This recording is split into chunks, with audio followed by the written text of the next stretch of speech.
Doesn't look like Chris has audio. Chris, you will have to call in if you're not able to speak through your phone. It looks like a tablet. Okay, I saw him earlier. I'm hoping that he is still with us. Cassie. Hi, I'm here. Yeah, we confirmed your audio. That's good. Dave Johnson. Where are you, Dave? There you are. Steve Pine, we're waiting on Elizabeth Rhodes. I'm here. Thank you. Kathy Roche. I'm here. And Summer. I'm here. Yeah, I think we're going to know when you're with us on mute or unmute. Okay, let's go to minutes now that we've done roll call. I have a couple of changes, and I'm going to call on Ian for what I believe is probably a correction. On page 3, at the top paragraph, there's the first sentence says, Member Mr. Jorgensen asked if the NLA recommendation included considering a pilot effort on the micro units before moving to through the city. I think we meant throughout the city. Paragraph 3, it says, Member Mr. Jorgensen said the recommendations have been submitted to both the Planning Commission and the Council and said it has been ignored. The correction there was Member Johnson, not Member Jorgensen. And then, and I'm saying that because I took the time to listen to the recorded audio just to be sure, because I didn't recall saying that. And then I'm going to call on Ian here because on page 4, under number 6, outstanding topics, it says, Mr. Lighthizer discussed the upcoming election, etc., and said state law prohibits public employees promoting or opposing ballot measures or candidates. I think the clarification is there should be, and I'm asking Ian for this, should be while conducting NLA business. Is that correct, Ian? That's correct. Okay. And unless others, well, it's not a yes, Ian? Sorry, my mute button's a little slow today. Yeah, it's not a blanket gag order. It's only when you are acting in an NLA capacity or conducting NLA business. Okay, so I think the correction there would be when conducting NLA business, Kayla? And with that, if there are no other corrections, I would entertain a motion to approve the minutes as amended. So moved. Okay, Lisa made the motion, second. Karen seconded. And I will just ask any opposed to approving the minutes as amended. Okay. Then I think that's unanimous, which should be 9-0 without Steve. Moving on to public comments. Michaela, do we have any? Hello, yes, we do have at least one. If there's anybody else in the call log that is hoping to make a public comment, now is the time to raise your hand and I'll let Juan share instructions. Okay, so let me, and I'm going to read this to make sure I get it correct, but just a reminder, especially to those of us that are new to the NLA, any person may address the NLA on items not listed in the agenda that are properly the subject of NLA consideration. In order to run an efficient meeting, the NLA will not respond to questions or engage in discussion with speakers during the meeting. The NLA may follow up with speakers after the meeting. Please be aware of the timer set up for, I'm going to say, if we only have one person, up to 5 minutes, which will be displayed on screen. When invited to comment, begin by stating your name and who you are representing. That is, if you are an individual or representing an organization or a board. I will ask you to conclude your comments when your time is up so that we hear from everyone.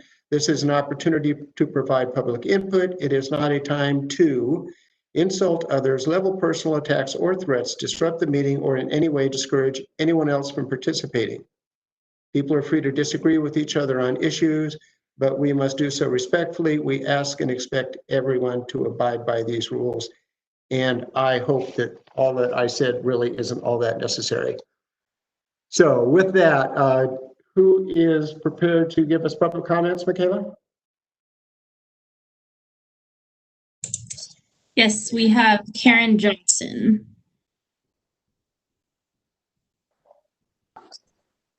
Karen, welcome. I can't. Hi,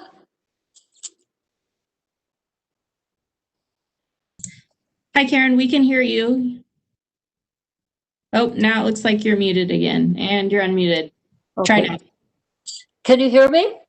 We can hear you. Oh, fantastic. Okay, yes, thank you. I'm here. I can't get my picture on, but I'm definitely here. So, do you want me to comment now? Yes, Karen. Yes, and if you, Karen, we have your name. If you'll just identify whether you're representing yourself or an entity, and since you can't see the screen, I'll prompt you with maybe a minute to go, but we're allowing 5 minutes. So yeah, let us know who you are and what you're here to share. I'm representing myself. I'm a scientist by training. I got my law degree in 1976. I've been 38 years for a prosecutor, 13 in Multnomah County as a deputy district attorney, 25 as an assistant U.S. attorney. I'm so old, I remember Senate Bill 100. We were having community meetings all over the state. I was in Eugene and participated in those meetings. The question was, what did we want Oregon to look like? One thing, of course, is we want Oregon to have trees. About 18 months ago, one of our Old Farm District members, Dwayne Scheidler, came to one of our board meetings and said, they're destroying trees. What can be done about it? So as I say, I'm an attorney. I know something about land use. I read the Bend Code, and I started researching what other counties and cities do when you have a development and you want to preserve some of the older trees. I read dozens of codes. Most set a formula to determine a set percentage of trees to be retained, a percentage of canopy, tree credits based on diameter, etc. Portland bases a percentage of total area of what they call good trees. I got a huge boost from Polish Homes. They're developing a Skyline West across the river off McLean. And they proposed, and they filed a site plan to take down every tree. The area is very heavily wooded. One of the planner on it asked them to save at least some around the periphery.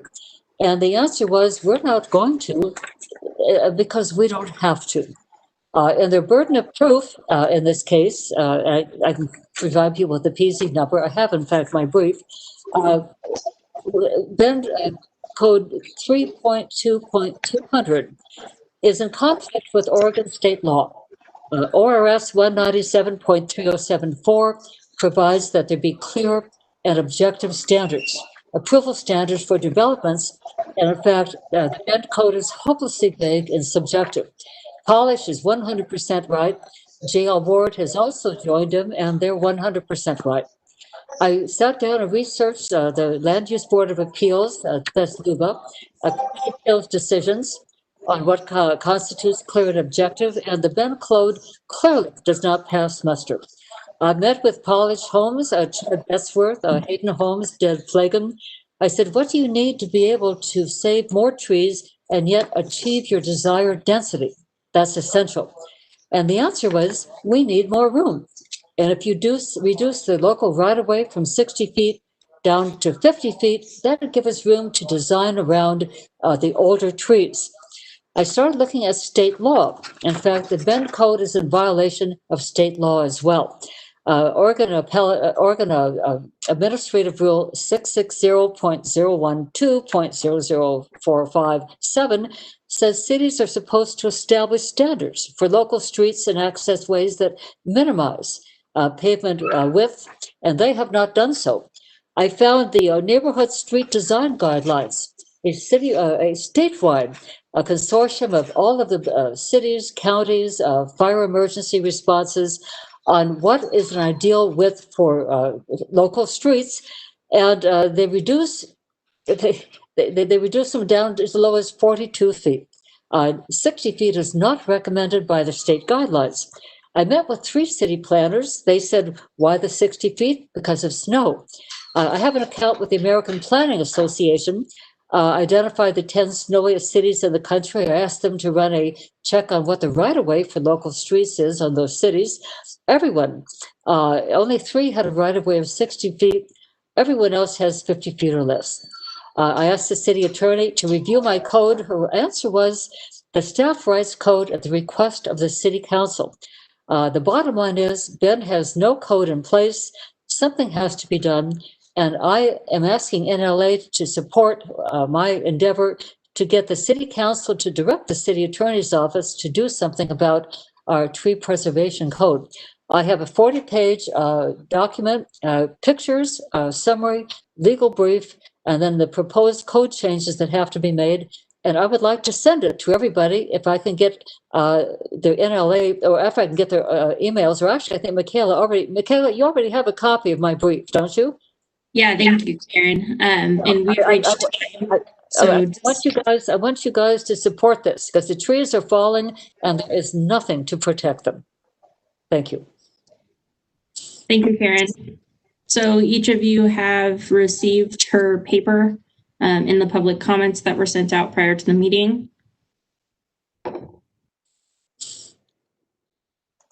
Let me take it from there, Michaela, unless I'm not cutting you off, I hope, but just a reminder that the next step would be for us to obviously read, process, digest that 40-page document, go to our boards and our members, weigh in with them, and then we should come back and based on the input from our boards and our NA members, we should have a discussion about this and see if it's something that collectively the NLA sees as a citywide issue to take up. So that's our process.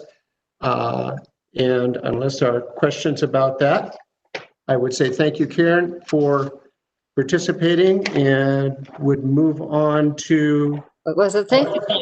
That is exactly what I'm asking you folks to do. Thank you very much. Thank you, Karen. And so.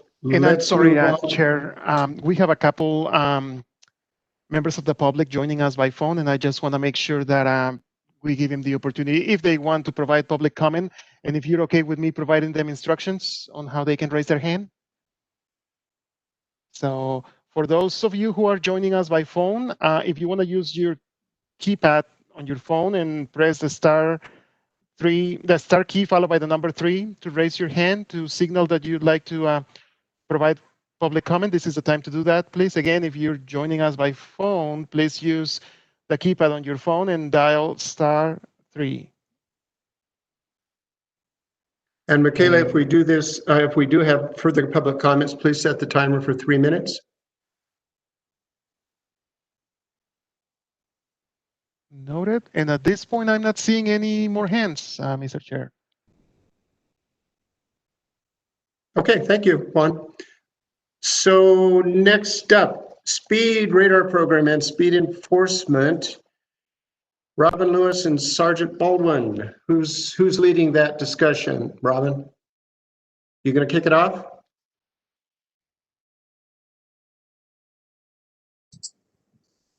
Sorry about that.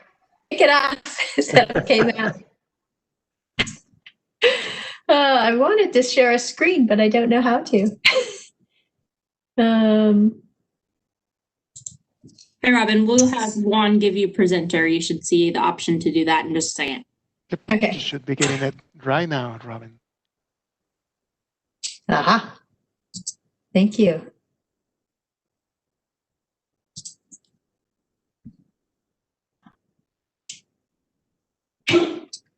Okay.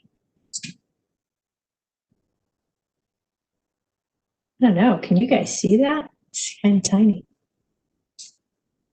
Put it on a different format. And I'll share again. Sorry.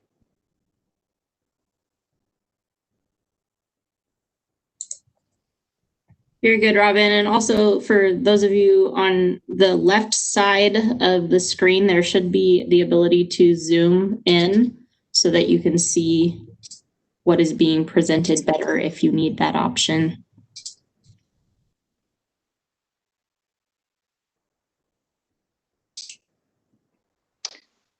Just a quick question. Is this on the city website or is this? On the city website. So can you guys see that? I can't see that I see it. So funny. It looks good, Robin. It looks good. Okay. So it is brand new. That is a great question, Karen. And this is a brand new website link. It's was made live this morning. And so it's the City of Bend Neighborhood Association's speed radar program. And there's some great details on here, and I wanted to be able to go through that. I'll tell you kind of about the nuts and bolts of the program, and then Matt can tell you, specifically how they're using this data, as well as how their data analyst is helping them target people speeding in our neighborhood. Your guest speaker just talked about street design, how it influences trees. It also influences how fast we go. And so, I loved this photo because this was a very intentional design to manage speeds on a new arterial. We used curvature, we used raised bike lanes, and we used roundabouts to enable folks to stick close to the 25-mile-per-hour speed. And the other tools we have, new standards for street designs. You can see local streets get kind of wide in Bend.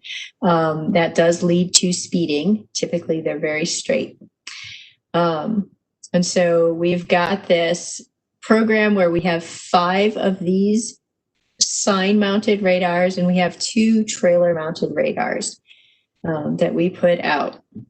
And what we want to be able to do is communicate to people that slowing down really does help improve safety. It makes it easier for folks on side streets to get on and off the arterial system, which increases our capacity. It also allows intersections to operate at a higher capacity because it's easier to accept gaps, because you can take a shorter gap in traffic. It's really easy for us to be able to affect speeds, but it's pretty difficult for us to be able to affect infrastructure. And so we're trying to do this education program so that we can change driver behavior at a lower price point, better match city resources. I love this graphic because it really does show that, when we go faster, it is harder to see things on the side of the road. It takes longer to stop, and there's higher injuries. And when you go down to this 20 miles per hour, you can see quite well the sides of the road, see people at crosswalks. It's much shorter to stop to avoid crashes, and then a higher survival rate if you do end up in a crash. It is up to us, though. So we want to be able to engage neighborhoods to start talking about speeding. There are some new signs that are going up, encouraging drivers to slow down. Some neighborhoods have started education campaigns. We'd like to support that and continue to support that. This speed radar program really does get us towards this encouragement side, because you can get feedback, know how fast you're going. And then we've also got the smaller projects that we can do to retrofit things in, crosswalks, traffic calming, things like that. We have some tools with these small delineators that we'll put up, trying to communicate that this is a slower area, makes it easier to cross the street when there's curb extensions and things like that. We've also been working on neighborhood greenways, which is converting local streets into bike prioritized routes. We post them at 20 miles per hour and typically add traffic calming. as your guest talked about, street design does matter. Typically, we'd like to see narrower streets. We're adding on the arterials and collectors requirements for crosswalks and median islands, things like that. And we are a roundabouts town, so we do have traffic calming built in with our roundabouts. So this enforcement, it's interesting because we do need data in order to direct our resources. And so some of the things that we look at is what is going on at each street. So I'll get to that next, really exciting stuff. But we want to be able to create this culture of being able to talk about speed, kind of hold our friends and family accountable and our children as they're getting their driver's licenses and things like that, that speeding is not acceptable. And our town is so small, it really doesn't have a huge impact on your commute time. You know, you can cross the town at 40 miles per hour and it's going to take you 9 minutes, of course, without signals and things like that. But if you do it at 25, it's really only 5 minutes more. So can we take and allow ourselves to use that that extra safety benefit by just impacting our commute 2 to 5 minutes? So let's look at some of the data. What we're going to be able to see is this 85th percentile average speed and how many cars we counted. It is just a spot. We put them out for 2 weeks. You guys get the requests as part of your neighborhoods. And we're able to right now do each neighborhood gets 3 for about 1 to 2 weeks each. And that we do that from May through October. And do you guys all know about what 85th percentile speed is? It's a good question. It's a pop quiz. Robin, it's probably worthwhile to explain the 85th percentile, because I know it's contentious for some. Yeah. So what we were seeing is, a lot of people kind of understand the average speed. What's the average speed on the roads as we measure it?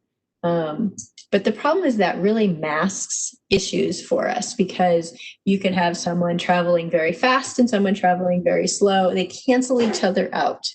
And so it's really that weighted impact of drivers. And on average, they're all going about, this certain speed. It doesn't give us the true flavor for what's going on the streets. 85th percentile adds a little bit of flavor in that when we take 85% of the measurements and we look at them and we plot them, you can see that 85% of the people are going at or below a certain speed. That means 15% of them are going higher. And so we want to see where that is in relationship to the average speed. Typically it's higher, right? And we get that sense that at least 15% of people are going faster than that. It helps us figure out how high above the posted speed limit these people are.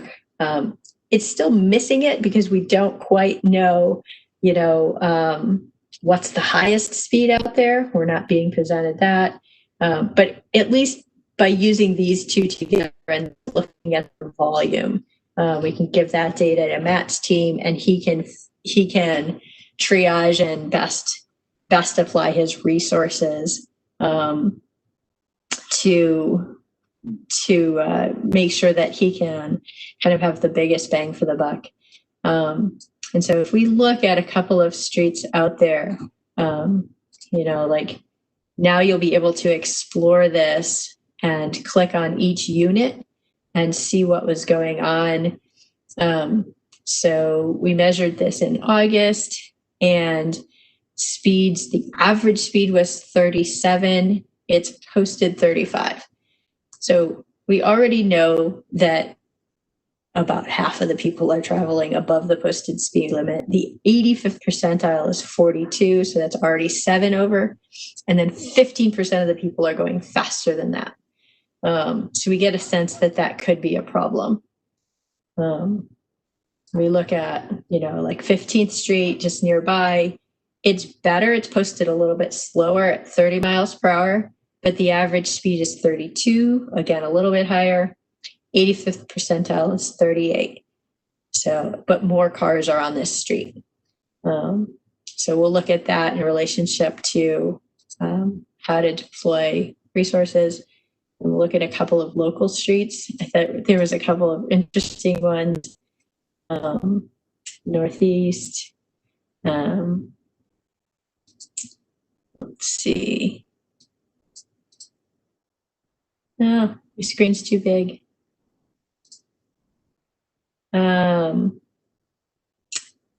This one's Jackson. You can't see it. It's cutting out on me because I've got my font so big. But average speed's 21, which is pretty good. 85th is 25.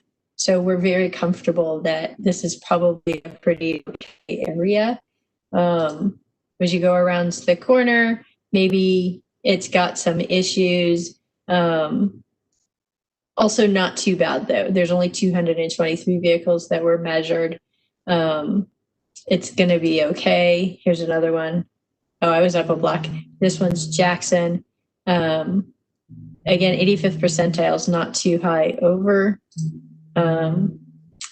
Here's Daggett Lane. 85th percentile is, almost 5 over. And so we know that people are going even faster than that. So we get this sense that we might want to spend more time on Daggett compared to Jackson. There was also more vehicles measured in that day, 1,600 versus 200. And so you can see how we can start to do this. Some of the other stuff that's coming on is a dashboard where you will be able to select streets based on speed and look at a whole bunch of them at once, kind of compare and contrast. You can also select the radar devices in your neighborhood. So you can be able to pick Aubrey Butte or Summit West or Southern Crossing. And you'd be able to compare and contrast, these 5 or 6 devices. And it's going to be pretty neat. That's not up. It will be up pretty darn soon. I'd say within the next week. So check back on this. Check this out. Give us your comments. And look for that dashboard. And then maybe we could do a quick rundown of the dashboard next month. Okay, Matt, what do you got for us? Thanks, Robin. Is my volume coming in okay? Yes. We're doing Excellent. good. If I can ask you, Robin, are you sharing something for Matt, or can you stop sharing your screen now? I can stop sharing. Okay, we just want to see Matt's face while he's speaking to us. So if you don't mind doing that, and then Matt, I will hand it over to you. All right. I appreciate you letting us come in and talk a little bit about what we do.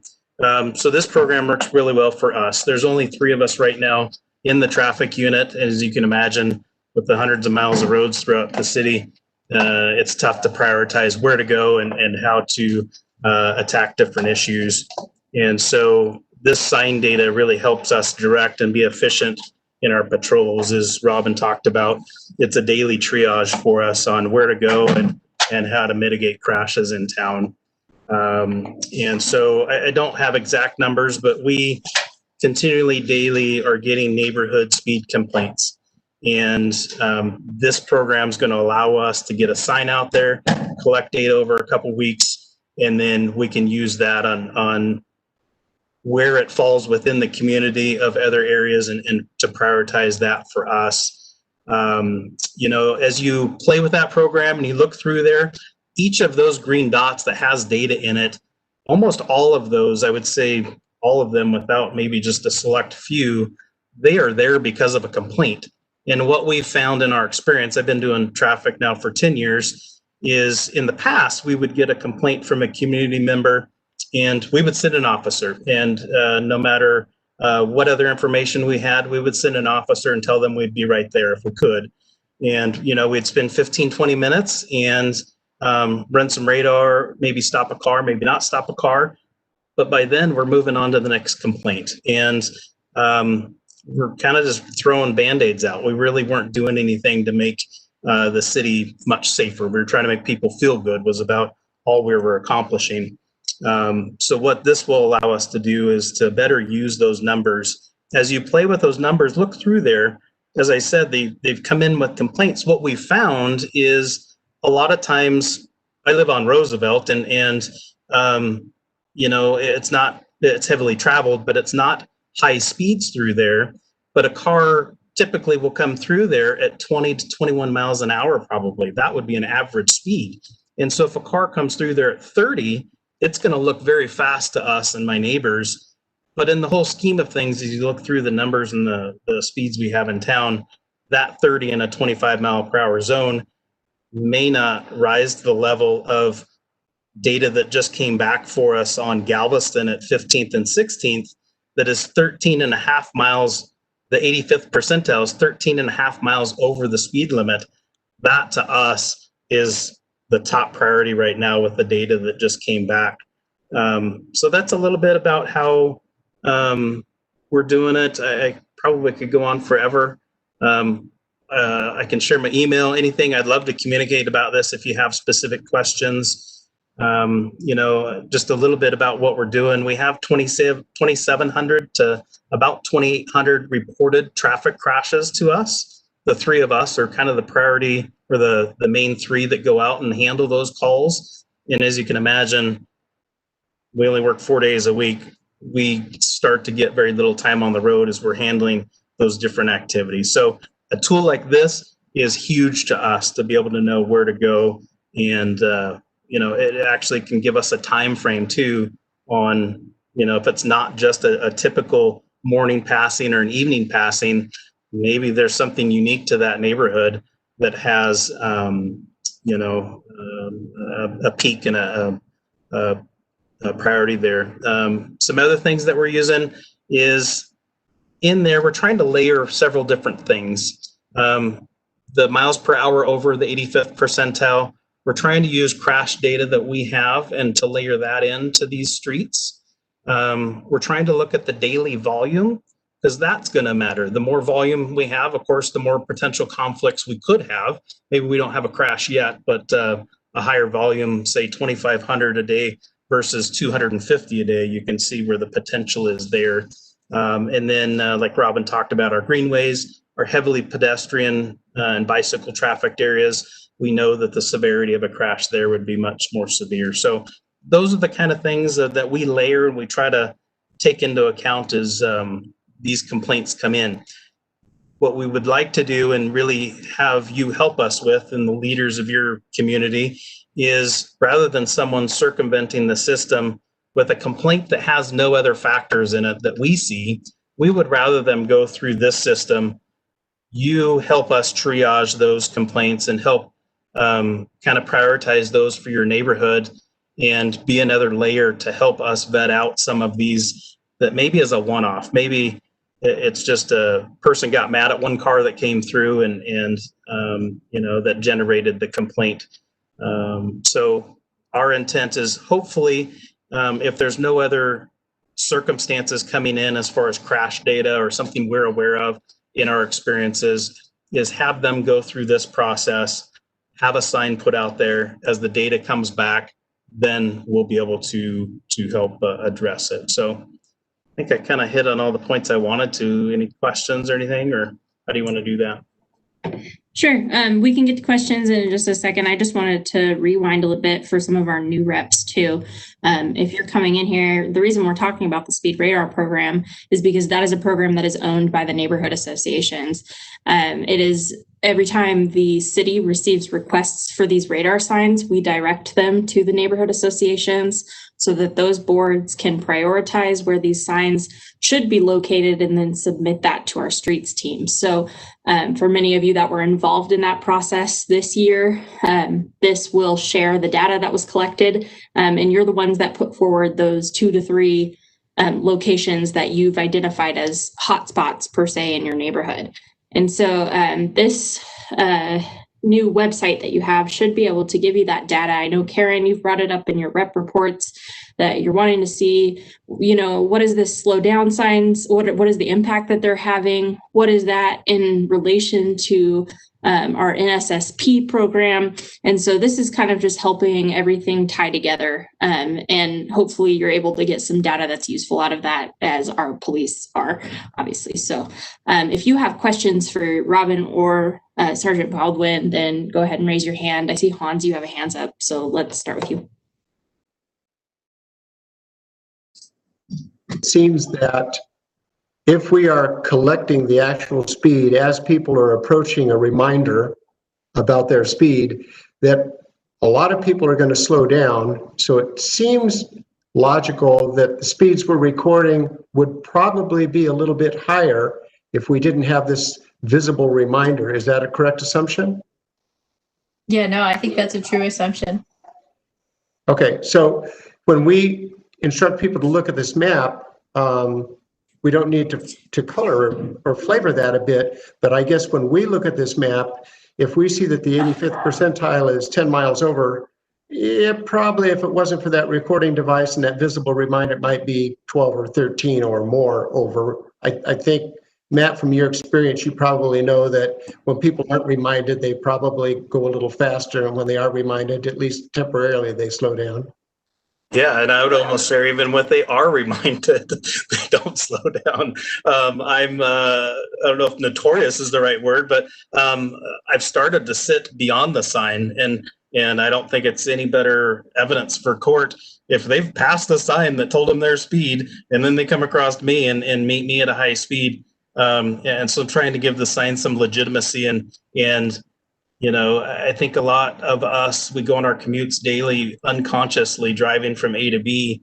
And if I can help bring some legitimacy to the sign and some awareness to it, and that person's to share that with a couple friends, that hopefully when they're out there and they're on a different street or in a neighborhood, people start paying attention to them, and they know that, hey, I saw a cop, the next block down a couple times. And so, yeah, there is one sign I think the city has that they've used, and in the past we've done a proposal for a non-display recording that the police department or the city streets can use, that just like you're talking about, that they don't have that awareness, and we can get real raw data of someone being unaware that their speeds are being captured, so we can get a true picture of that.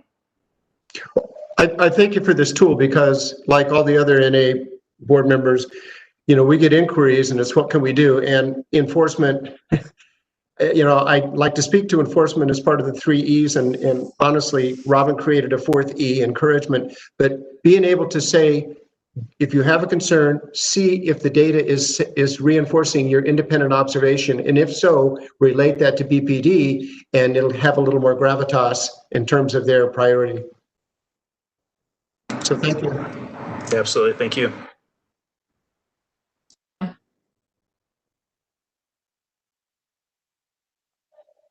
Anything to add?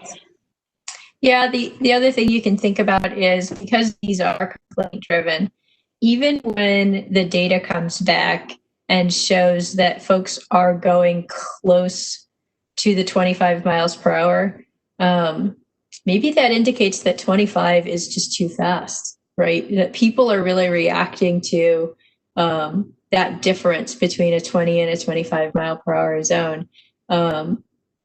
If you're walking in the street and you're walking with your child and someone goes past you, 25 might feel too fast. And so it could be just a comfort level that they are reacting and letting us know about.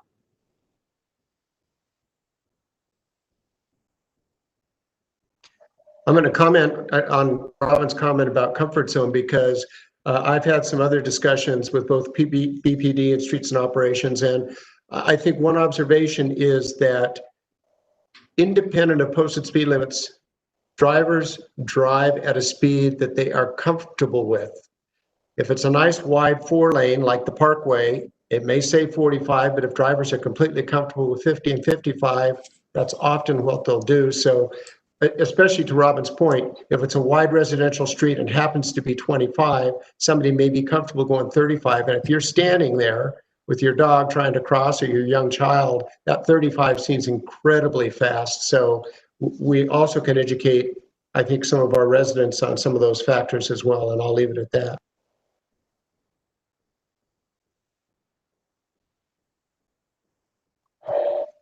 No other questions? If I put my hand down? I can Michaela? email Michaela and let her know when the new dashboard is up. She can get that word to you guys because it should be up soon. My mute button is sticking. Karen, you have your hand up. My question was, where is this website going to be located, and when? In the next week or so, we'll get an email? So that's actually in the chat on how to access it. So if you're able to open that up, you should see it. It's live right now. Robin was saying that there's going to be some improvements made over the next week to give you more.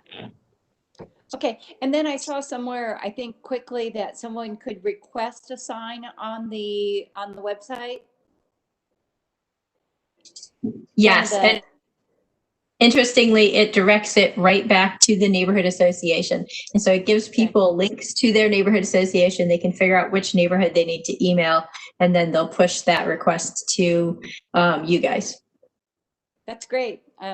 That's perfect. That's the data I've been looking for. So I appreciate that a lot.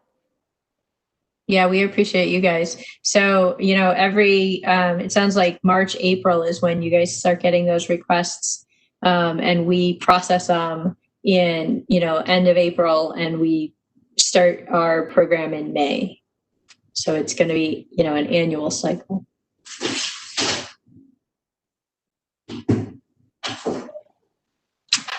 Any other hands? Robin and Matt, thank you. Okay, next up, revisiting after a long hiatus, adjusting neighborhood boundaries, and Joshua and Ian and Michaela will speak to this. I know those of us that have been with the NLA from the beginning remember this presentation in some form quite a while ago, but again, it's on our roadmap. We've got some things that we've accomplished, and we might have some bandwidth now to get after boundaries. So I'll kick it off to either Joshua or Ian or Michaela, who's ever leading this. Sounds good. Thanks, Hans. I'm going to have Juan give me presenter so that I can start sharing our slides.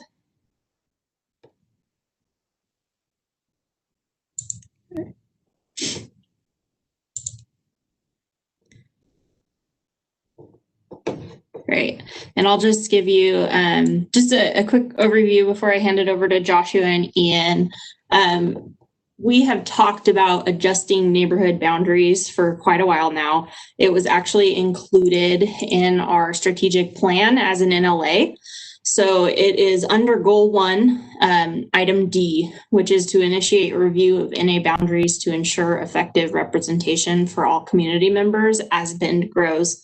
And so today, what we wanted to talk about was how that can look for the NLA, what options we have on adjusting boundaries, and really just get into the nitty-gritty of how we go about putting this into a planning process and how the NLA will be involved.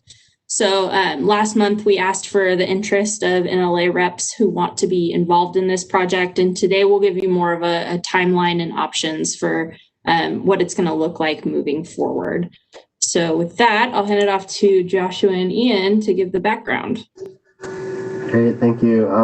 Hi, NLA folks. This is Joshua Romero. I'm the communications manager for the city of Bend. I see lots of familiar faces today, which is really nice to see and hear about all the great work that NLA is continuing to do. Some of you may not know me, some of those new faces on the NLA. I actually served in a role similar to Michaela's prior to her joining the city last September, a much more minimized role in terms of the amount of support we could provide to neighborhood associations in the NLA. So we were able to make the case, actually through a lot of the work that the NLA did, make the case for some additional staff support. to help support the neighborhood associations in the NLA. So Michaela has invited me back to kind of review a presentation that we had shared probably, gosh, a year ago, May or June. I don't remember quite when we had looked at it as the NLA, but it was part of the NLA's initial strategic planning and work plan development. And so we'll kind of revisit some of that information. Michaela, if you could go to the next slide, please.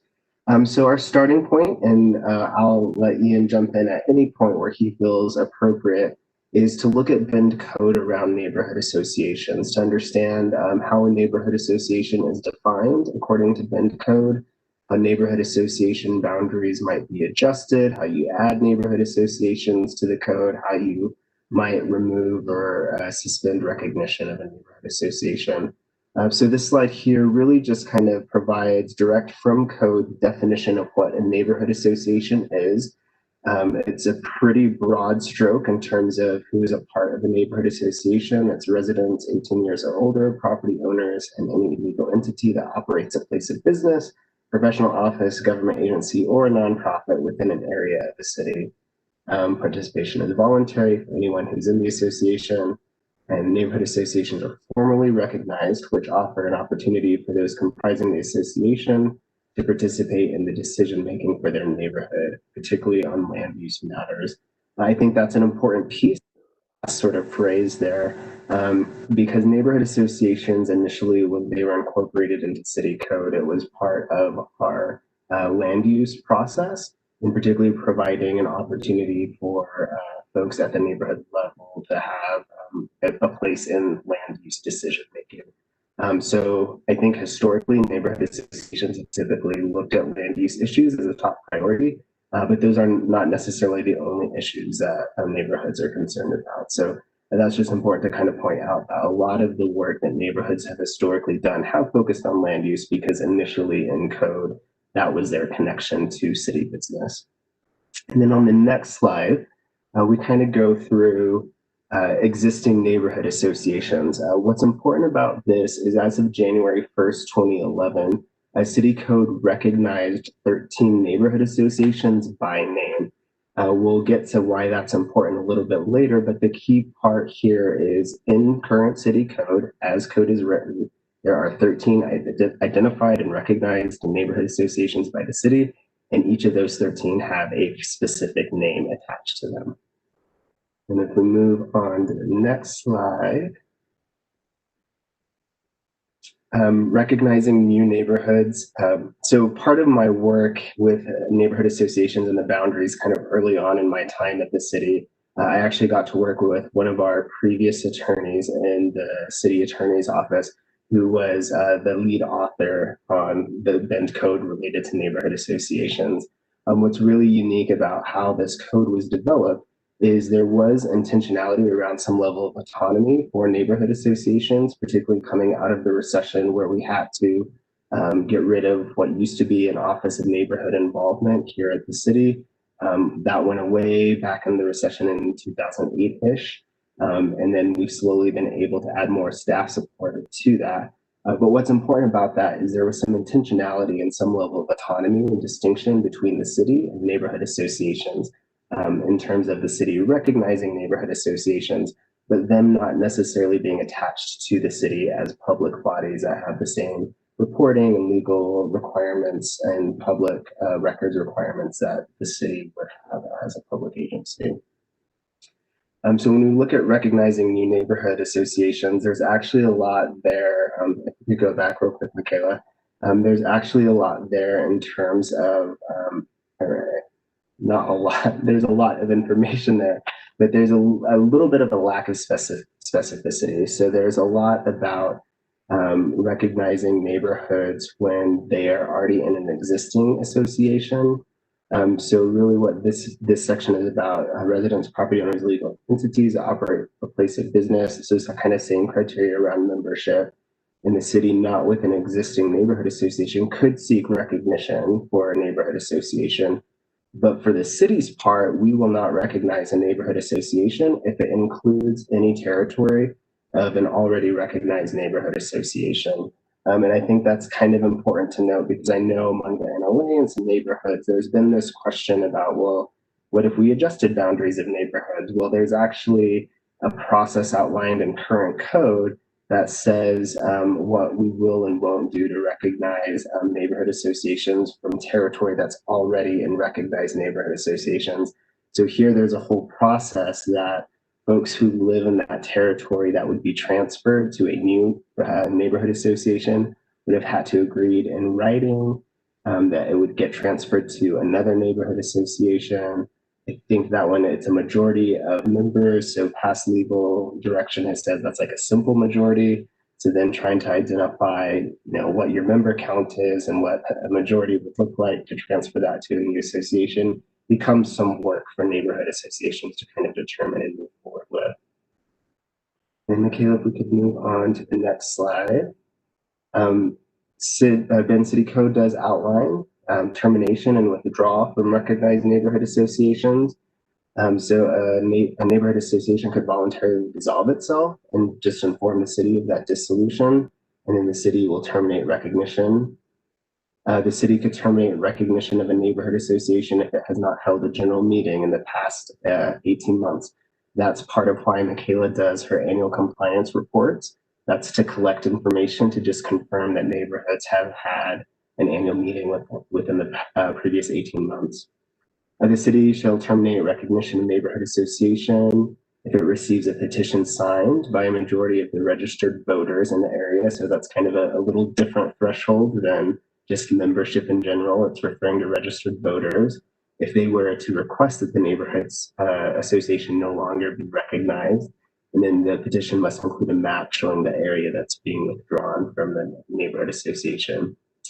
And the last piece is the city may terminate the recognition of a neighborhood association that is not in compliance with this chapter. And again, that's why Michaela does those annual compliance reviews with each of the neighborhood associations to make sure they're meeting the thresholds to remain recognized neighborhood associations. Next slide, please. So some of the key takeaways from this, and this has come from some of the work I did with previous legal counsel, and then Ian, when he joined the city, sort of taking on some of this work with the NAs and the Neighborhood Leadership Alliance, is some key thoughts here is that neighborhood associations are within an area of the city. And so generally that interpretation has meant annexed land within city limits. That's important to recognize, particularly for a lot of neighborhood associations who have UGB expansion areas abutting their limits, is until those expansion areas become annexed into the city, they wouldn't be eligible for becoming part of a neighborhood association. Neighborhood associations define their boundaries. Generally, the city has interpreted this as meaning most neighborhood associations define their boundaries in their own bylaws. I think that's pretty consistent across the board from what I've seen in neighborhood association bylaws and what Michaela has seen as well. And that's also done according to the procedures outlined in each neighborhood association's bylaws. As you're probably pretty well aware, the city doesn't really intervene in terms of issues related to neighborhood associations and their bylaws, except to strongly recommend that you follow the bylaws you have outlined. And so any processes you have for changing your boundaries should also be a part of your bylaws. The city recognizes 13 neighborhood associations by name. What's really important about that is if there were any desire to change from 13 to a different number of neighborhood associations, or even keep those 13 neighborhood associations but change their names, either one of those would prompt a code update, because that would, as you saw in the code, we specifically recognize those 13 neighborhood associations by name. So that would be a code update, either changing the number of neighborhood associations or the names of neighborhood associations. And then just kind of more administratively, and it's always a huge help to Michaela, is if there are changes made by a neighborhood association to its boundaries, that board representation notifies city staff, because we don't know what those boundaries are except for what has been outlined in bylaws or what we have been made aware of. So any questions kind of about that overview of what's in code right now, really organizations that are recognized?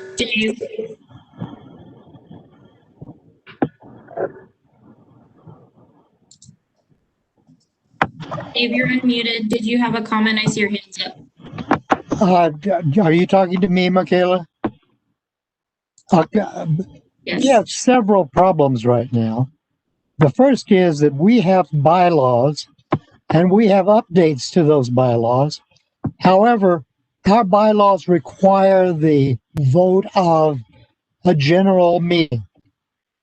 And in this time of COVID, it is, as far as we're concerned, impossible to get a majority of the voters in the Old Farm neighborhood together to approve of our changes in bylaws, which include also a new definition of our boundaries and also a new request that we be able to, since there are plans right now for a major development in Southeast on our side of 15th Street, we would like to mentor those people until they have a sufficient body of neighbors and occupants that are able to vote for themselves that they would like to become a neighborhood.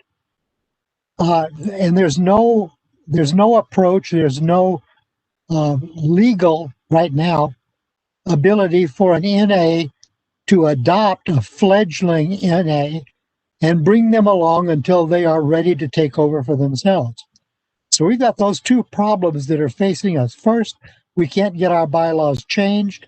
And second, there's no legal way that we could adopt in a mentorship relationship the spawning NA.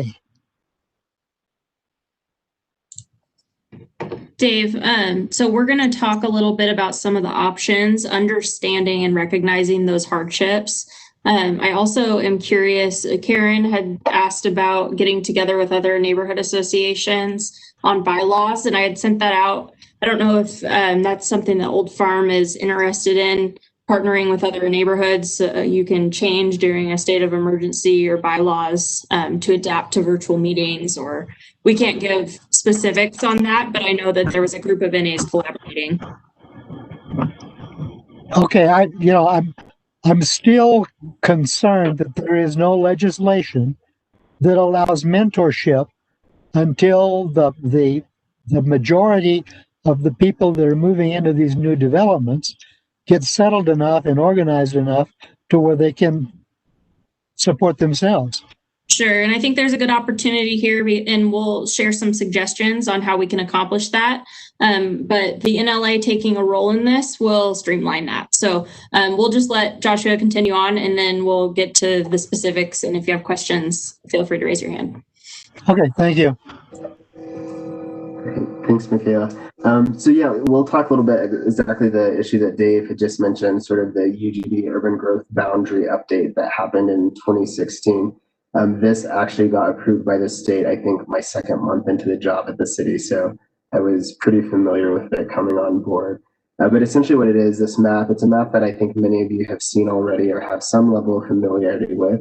It's a map of the opportunity areas, which are those areas that are outlined in bold black and have the hash marks. These are areas that are already within city limits, but were identified during the urban growth boundary update planning process as opportunity areas where we might be able to accommodate more of the housing and employment needs for our community within existing city limits. The areas in yellow are the expansion areas that were approved by the state. Those are the areas that would provide additional area outside of existing city limits when they are annexed into the city for us to develop, typically through private development, into other employment and housing and commercial centers as well. And so those are the areas, as Dave kind of mentioned, in Foresight, and there are some opportunity areas in some neighborhood associations that may be getting developed and have new residents living there at some point. And then there may be these expansion areas as well, but still opportunities potentially for having more folks engaged in neighborhood associations. So when we look at the UGB update, One thing that's really important to keep in mind, and this map does a great job of sort of highlighting that you can kind of see the gray outlines that are around the periphery of the city that show those opportunity areas and where they abut existing neighborhood associations, where assumably a lot of neighborhoods may want to incorporate some of those areas once they're annexed into the city into part of their neighborhood associations. I say assumably because we do know that some neighborhood associations that have a huge number of tax lots within their boundaries already might not have an appetite in absorbing additional area into their neighborhood association. So individual neighborhood associations are kind of across the board in terms of their interest in adding to their boundaries or not. And then so next slide. I'll go ahead and hand this over to Michaela, where she'll kind of talk through what some options are, what next steps could look like. I think before we get to that, though, I do want to just make sure there aren't any other questions about sort of that background, particularly since we have Ian available to answer some that might have more of a legal response. Karen, your hand's up. I'm not sure if it's from last. Okay. And Hans, your hand is up. Not sure if it's from last. Okay, please share. Okay, very briefly for Dave, I don't know your bylaws. I will say that the ABNA bylaws allow for electronic voting, and we do not need a majority of members. And so we currently are voting on a bylaws amendment electronically.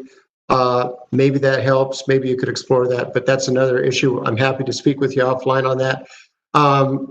The comment about not being no legislation speaking to mentoring is a point Davis made before. I would also say that there's nothing in the legislation that says that you cannot mentor a group of people, so that might be useful.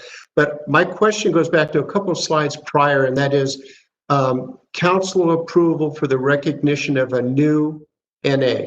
So functionally, my question would be, if, for instance, in the process of boundary adjustments, ABNA, for instance, worked closely with, I'll say, Summit West, and we said, boy, we have so much in common.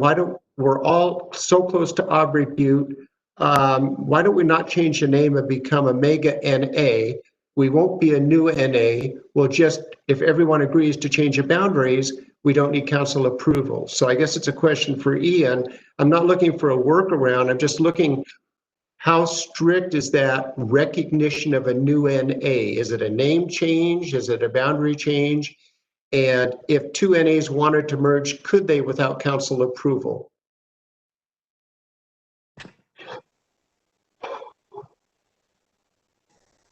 Maybe. If let's say we had two NAs and they thought, why don't we become one NA and just pick one? One was going to absorb the other. There are at least arguably provisions in the code for doing that that wouldn't necessarily require recognition of a new NA, but we do have this code provision that lists all of these NAs, including at the moment, based on your example, Hans, Summit West and Aubrey Butte. But in theory, could you terminate recognition, or could the city terminate recognition of a neighborhood association as to a particular area if it received a petition signed by a majority of the registered voters in that area requesting termination? Yeah, that is a process that exists in the code. And could that then correspond with the other neighboring NA adjusting their boundaries and informing the city that they had then adjusted their boundaries to swallow up that terminated area? I guess in theory, yeah, that could happen. Thank you. Just trying to explore. I'm not saying that's the preferred path, but just trying to understand. Yeah. So I'm going to take you to this where we left off, and let's talk a little bit about why do we want to do this. And I think what our hope here today between Joshua and Ian and I is really to say there's a lot of options here. Here's some that we think could be the easiest. Here's some that we think make the most sense given the climate of the city and council goals and what's coming up. I think here we have a really good opportunity to support the effectiveness of neighborhood associations And I say that because on my first day, well, it wasn't my first day, it was my interview. I was asked to examine 2 case studies with both Portland and Seattle. And what both of these cities had found was that they had neighborhood association systems within their cities that were seemingly becoming, I don't want to say irrelevant, but essentially that's what they were up against. There was a group of neighborhood associations who were typically owned by or run by homeowners. They had boards that weren't necessarily representative of the diverse voices within their community. And because of that, they both have faced termination in being recognized in both cities. So here you got these slides before. And so if you want to go in and look specifically to what happened in these areas, the Portland and Seattle are linked here. So you can click on those and read the articles. With Portland, it was facing code changes last June or July that basically implemented a 25-member civic engagement board in place of the neighborhood association systems. And that was just because, again, they were trying to reach those diverse voices. With Seattle, they terminated the city's relationship with their district councils because they felt that it was made up with mostly older homeowners that in a city that's half renters and socioeconomically diverse. And so what we've heard from this city, Bend, over the last few years is that the number of tax lots is hard to come by. When you look at Mountain View in relation to Old Bend, then you're seeing a huge discrepancy in how many tax lots are being represented. If you look at, say, not to pick on Mountain View, but Mountain View getting all of these apartment complexes, and then you look at more of a residential neighborhood association, that's households that are being taken for account. And so maybe even though our communications funding goes off of tax lots, it's not enough to help with the actual amount of households that's in that area. We've heard economic equity, which really is just equity. We are looking to see how we can best represent the members of our community. And are we doing that with such a wide spread of numbers, with such different communities? And then obviously population. There's been quite a few, opportunities to look into how members of this community are being represented in a population sense. One of the ways that has been explored before was with a ward system. And that was when city council was saying, hey, do we want members at large? Do we want do we want someone to be from each area of the city? And so there's just different ways that we can look at this. And I think it's really important that we are all on the same page moving forward with what our goals are. And so how do we do that? Michaela, this is Joshua, and if I can chime into one of the key factors there with that equity piece is and remember that code around neighborhood associations and the way that NAs have historically set their boundaries was dated well before the inception of the Neighborhood Leadership Alliance, where now each neighborhood association having one representative and one vote on the NLA is a new consideration that hasn't had to be made in the past. And so I think that's probably part of the consideration with this more holistically, is that now that representation at the neighborhood level has a very direct impact on representation on a council advisory committee. So I think that's something important to keep in mind as well. Go ahead, Dave. Okay, sorry, I had to unmute. I would still like to hear from Ian several things. I think Old Farm is probably one of the most active NAs in the city and one of the most mature. However, if we have 15% of our doors that are registered with our neighborhood association, we're probably ahead of most of the NAs that are in the NLA. I would like to hear from Ian what is the legal mechanical system that we have to go to in order to be able to say that we have noticed enough voters, and we typically have somewhere between 200 and 250 people come to our general meeting. Well, we've got that many email addresses, but I need to be able to take back to my board what specifically do we have to do to get our current bylaw markup approved by enough people to come to the city and say we are expanding our borders down 15th Street and all the way over to Knott Road, and that we would mentor that area until it gets settled. So I'm wondering, what is the legal number of people we need to notice and have vote before we can do that? So if this is the right time, I can try to answer those questions. There are a few in there. And so let me start with what the code says about publicly announced and open meetings. So we know that neighborhood associations are not public bodies. They are not governing bodies of a public body. So they are absolutely, at least in the city's view, not subject to the Oregon Public Meetings Law. However, what the city's code says, well, it says a lot of things, but one thing it does is it imposes a few, and I do mean a few, requirements on neighborhood associations in order to be recognized. They include that the neighborhood association has to have bylaws or other binding rules that require, one, publicly announced and open meetings, and we can talk about what that means.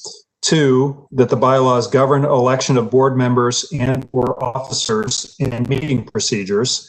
And three, the bylaws must require that the NA maintains minutes of open meetings. So we can try to unpack a couple of those things because I think they're relevant to some of your questions, Dave. First, what the code requires is that your bylaws have to require publicly announced and open meetings. And let's start with the easy aspect of that. Open, I think, means anybody can come. Doesn't mean the same thing as the accessibility requirement for legally recognized public meetings for governing bodies in Oregon. I don't know, but it means at least that anybody can come. You can't exclude anybody from your meeting. Two, I guess the other question is, what does it mean to be publicly announced? And this goes to your question about how many people do you have to get to in terms of communication. That's where I'm going to turn back to your bylaws and suggest that you look to your bylaws to see if they address that, because all the city requires is that your meetings on that subject is that your meetings be publicly announced. Does that mean you have to reach a certain percentage of doors or tax lots or residents within the boundaries of your NA?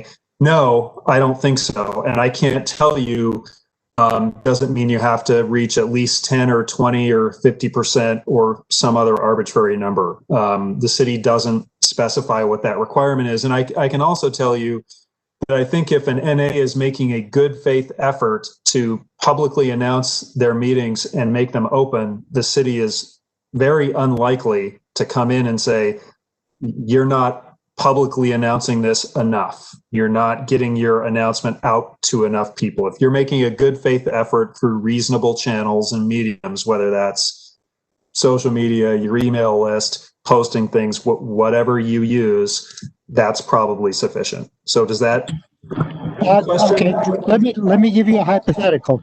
Okay. We have 7 A-frame meeting boards that we lock on to our neighborhood association signs that announce public meetings, and we do that every year. If we put our 7, which surround our NA, and say that in X days, 7, 8, 10, 15 days, we're going to hold a webinar and we're going to discuss changes in our boundaries, changes in our bylaws, which include changes in our boundaries. And we send out our email list Is that enough notification so that we could say that we made a good faith effort to include everyone in our neighborhood?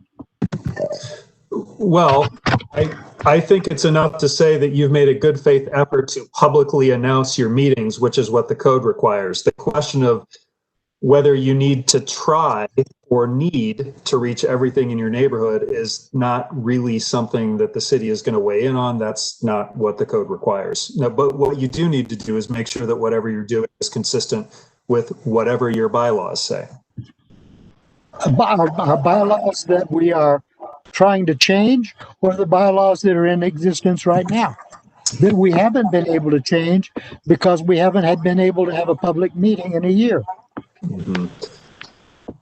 Dave, I don't want to cut you off, and Ian's input is very useful, but we are falling way behind time. I'm going to suggest that Dave, you and Ian maybe can carry on this conversation offline so we can get on. I do want to have time for reports, and we have a lot of land use activity to speak to. So if we could do that, it would help the agenda a little bit and keep us on schedule. I'm agreeable. Ian, I'll try to give you a call tomorrow. Emailing me is always better. Okay, I'll do that. Yep. Thank you, Dave. Go ahead. Lisa. Dave, I'm looking at your bylaws and I'm a little confused because it shows that you can establish a quorum by having a minimum of 10 people, 10 members at your meeting. And it seems to me that you guys, Old Farm District, would easily surpass 10 people even in this world of virtual meetings. Further, it shows that you can make bylaw adjustments if you have 2/3 of a vote of approval by the quorum of the membership. You also have proxy ability. So I'm not sure why you're feeling handcuffed, but I'd like to talk with you a little bit more offline as well. I would appreciate that. Thanks. Okay. Michaela, is it my turn to talk land use? Not quite. We've got a couple more slides, Lisa. Okay. And I'll try to make it quick because I know we've got more business to do. All of that to say at the last slide when we were talking about representing our membership effectively. I think that with this new council that we're going to be seeing, with the opportunity to set council goals alongside of them, as we did with the land use education plan, there's going to be some opportunity to really talk to them about having a say in what these neighborhood association boundaries are going to look like moving forward in the next biennium. And so what Ian and Joshua and I have done is outlined 3 options that we feel like make the most sense and could be workable over the next 2.5 years. Hopefully it doesn't take that long, but we know how this system works. And so there's some options to take that into account too. I think option 1 is that the 13 neighborhood associations as they sit remain. The urban growth boundary areas, which are the areas that Joshua outlined earlier, can be adopted into existing neighborhood associations wherever that makes sense. So when you're looking at a map, maybe Boyd Acres or Mountain View want to take the new area that's being annexed in the Northeast. Maybe Southeast Bend wants to take on the Elbow that's coming in the Southeast part of town. Those are conversations that we can have. This option does not require a Bend code change. The neighborhood associations can choose their boundaries as they always have been able to. The residents of those adopted areas do have to agree to becoming part of a neighborhood association. So if you look at timeline, those are areas that are not even developed yet. So we don't quite know what that will look like. And then if we wanted, the city in the end needs to be updated on boundary changes. The second option that we have outlined here is that we change all of the neighborhood association boundaries citywide based on the chosen equity lens, whether that be population, whether it be tax lots, households, however we identify as a group that we want our focus to be, we can rearrange the boundaries citywide. So for something like this, it's going to take all neighborhood associations to be on board. You're going to have to understand that the names and the boundaries could look completely different than they do today if this is the option that's selected. For NLA and NA leaders, we need to have you guys be the ones to determine the focus, not the city. And so we would help facilitate that process. And then our boundaries working group that we identified with NLA will help map out options that meet that focus that's identified. And then you'll be working with city staff to recognize the new NA structure, whatever that looks like. If it's changing the names within our city code, that could be a code change. If it's adding more NAs or taking away some NAs, that could be a code change, and we would help you through that process. And then the third option is a little more hands-off. I guess I wouldn't say hands-off, but it gives you an opportunity as neighborhood associations to take this into your own hands. I know Hans has done some groundwork with the Neighborhood Association Roundtable leadership, and they have interest in this conversation. And so for those of you that have been a part of the land use process, what happened was the Bend Neighborhood Coalition developed a white paper with recommendations for the NLA. And that paper was presented to the NLA Land Use Working Group, who then took those recommendations and worked through them with city staff, other NLA members, and developed a final product that is now our land use education plan. And so in the same methodology, something like NART, a group like NART could have the opportunity to examine boundaries on their own, present what they believe should be happening or recommendations for how the NLA takes this. And then the NLA's boundaries working group would take those recommendations and break them down similar to how we did with the land use education plan. And then as we have with land use, the NLA presents the final plan to council for recognition of a new or updated NAs in the code. As we've mentioned, code will have to change depending on what that final plan looks like. So I'm just going to go to the next slide before we take questions, because it's our final slide. This is a suggested timeline that we could be following in the short term, which is October right now to next June. We have the opportunity for you as NLA reps to go back to your neighborhood associations and start discussing those options that were provided on the last slide and coming up with your own if you feel like those are not the right answer. And bringing me the feedback that you're hearing from your boards. I have a sheet of sample discussion questions that you can use to facilitate those conversations at the board level. So I really see this as between now and December, you're talking to your boards about what they think would be the ideal dream result, what would they think they really wouldn't want to happen, and bring that information to me. And then for the NLA Boundaries Working Group, I think it would be best for them to start out as gathering this feedback and developing a work plan for how they'll go about making these changes to boundaries. I think that they should be advocating for the neighborhood boundary adjustments to be included in council goals, as the land use plan has been included in council goals for this biennium.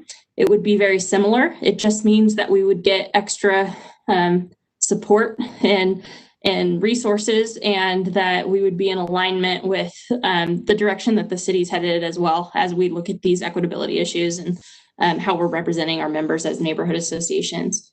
And then working on updating the current code to be more clear and give us a better baseline, because as Joshua went through it,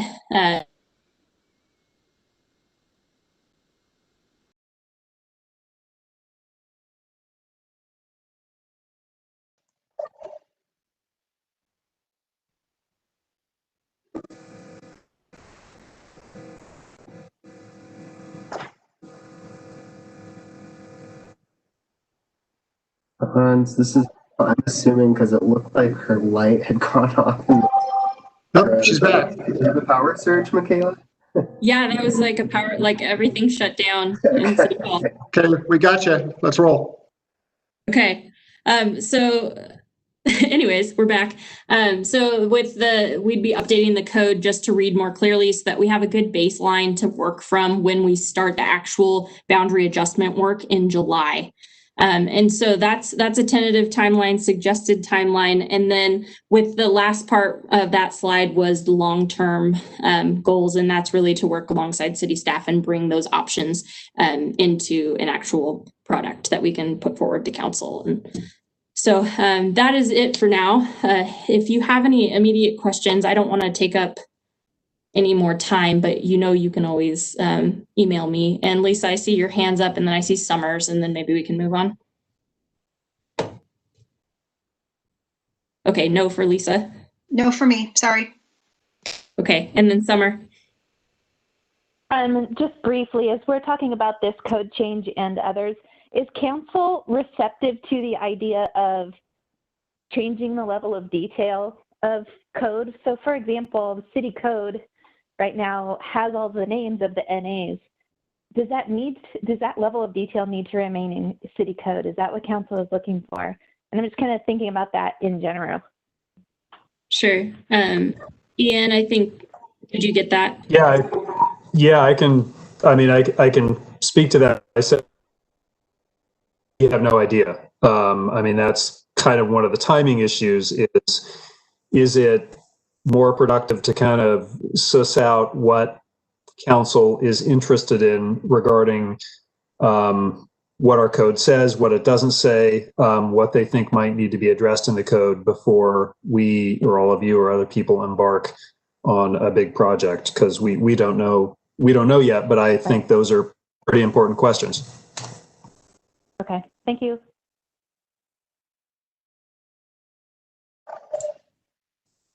Kathy. Yeah, on who's actually participating in NA boards and such right now as to whether we're like Portland and Seattle? And I mean, would there be any way to get us numbers that looked at that? Like demographic data about who's being represented? Yeah, I mean, there's, that intro stuff. And then somebody was saying, well, the boards tend to be full of retired homeowners or something like that. And I'm just like, yeah, that's what ours is full of. And but some of it is that who else has the time to do this job? So we don't want it that way necessarily. It's kind of happened though. Absolutely, Kathy. And I think that's an important note. It's not a criticism in any way. We know that you're volunteers, and it's so appreciated for any time that can be put into these neighborhood associations. I think that's why we want to look at this boundary issue, because maybe we can't impact what and who is on our boards, but we can impact who we're representing at a citywide level. So anyways, it's just another good way to have that conversation. I know that they are collecting data for the citizen committees to see what the demographics look like for council's advisory committees here at the city. As far as the neighborhood associations go, I don't know that that's been collected. Okay, thanks. Sure. Hans? Okay, there's much more we could go on and on this one, but we are woefully behind schedule, so we'll move along. I thank Joshua and Ian and Michaela, and we've worked outside the meetings as well, trying to forge some of this guidance and strategy.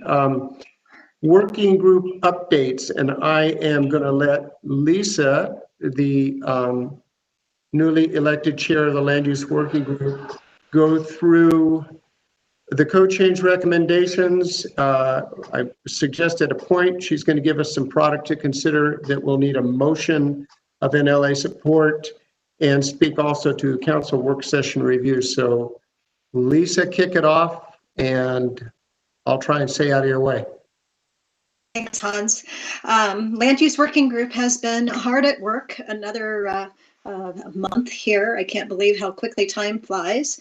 And we just had a meeting last week. The meeting was last Thursday. And at that meeting, we had some guests attend, and the guests represented people from the development community in particular. Several of the developers have submitted letters, and they are challenging some of the recommendations that the NLA has made, in particular around potential time delays and added cost. So there's going to be more on that in just a second. I would like to say that things are moving along quite nicely in terms of process. We had the first presentation with council. We had a working session, and we were able to overview all of these and have a discussion around some of these changes. And so the next step, I believe, is October 26th, where we have our first public hearing with the Planning Commission, October 26th, and I think that meeting starts at 5 o'clock. So we're planning to there for that. Going back to the comments that we received from the development community, I would say, in short, we're not feeling that the code changes that we have recommended are going to result in any time delays, and the only potential cost change or cost increase that we can see is around the notification area. So if we're expanding the type 2 notification from 250 feet to 500 feet, then yes, there's going to be a cost impact. The city has given us their estimate of those numbers, and it ranges, it's going to depend on the location of the project and how many doors or how many neighbors are close to that project, but it'll range, I think, from about $150 to maybe $300. When you're talking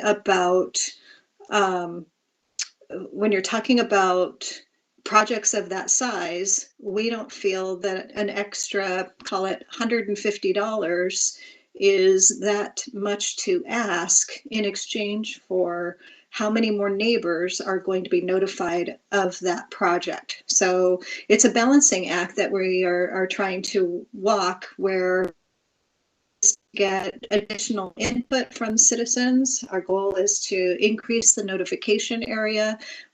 We don't feel like we're being completely unreasonable with our asks. So Hans mentioned that I do have an ask of the NLA. So the developers attended the meeting. Some of them submitted letters, and we've got a couple of meetings that are coming up prior to the next time that the NLA meets. So we've got a council meeting, and we've got planning commission meeting, and I need the ability to respond to those developers.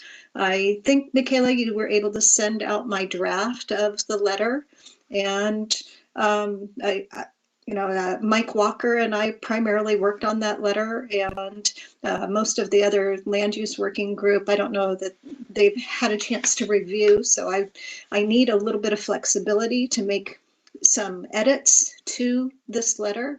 But in general, I need a motion from the group to move this forward so that we can respond to the developers, assure them that we're all on the same page, help them understand what our education plan looks like, and thank them for coming to the table. I'm going to interject here, Dave. I see you ready to make the motion. I'd like to be sure that that we have the wording that would basically pass scrutiny. So I would move to approve the letter presented, which we have all had the opportunity to read, allowing it to be adjusted to include feedback received by the NLA and the Land Use Working Group. After these adjustments are made, be submitted to those who entered public comments, city staff, planning commission, and the Bend City Council. That is the motion I propose. Is there a second? Second. Okay, Dave seconds, and so I would ask, in terms of maybe the easiest way, are any opposed to this letter going to the groups that I mentioned, planning, developers et al.? Any opposed? I see Hi, Cassie. this is Summer. Yes, Summer. I just have a question. Is this an opportunity to try to develop a relationship with the developer representatives? Meaning, instead of just firing back a response, is it worth trying to sit down and talk through some of their concerns and have a conversation before we issue a letter of response? We've kind of done that, Summer. So that was partially what we did. And it was a very, I wouldn't classify the meeting as tense. I wouldn't classify the meeting as adversarial. But we see things in a little bit of a different perspective. And I totally appreciate where you're coming from. They did say that they were interested in our education plan, and they pointed that out several times. We have invited them to participate in future meetings. So I'm right there with you, and I appreciate you bringing that up. We would love for them to come to the table and participate in, what they're seeing from their perspective. And they did bring this up, that often when they're holding the neighborhood meetings, they too feel that most of the neighbors don't really understand the process. They don't really understand land use in Oregon. And so they were really pushing us down this road around education, which is exactly where we want to be.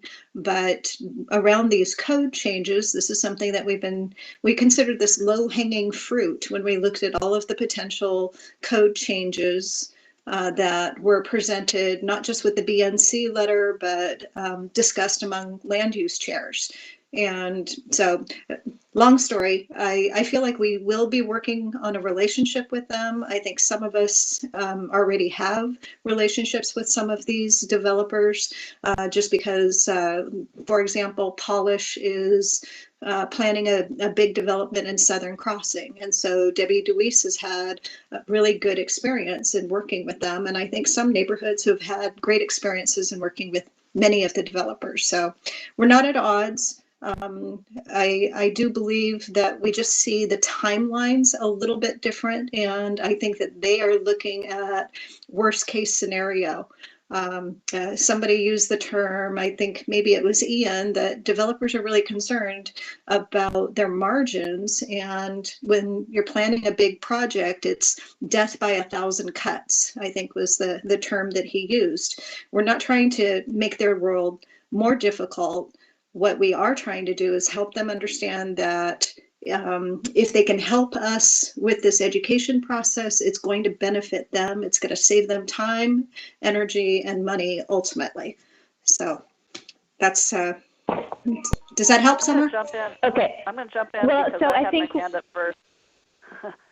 I'd like to just ask Lisa about the timeline for council, if we're going to try to move this through the council this session, or if it's going to go to the next new council.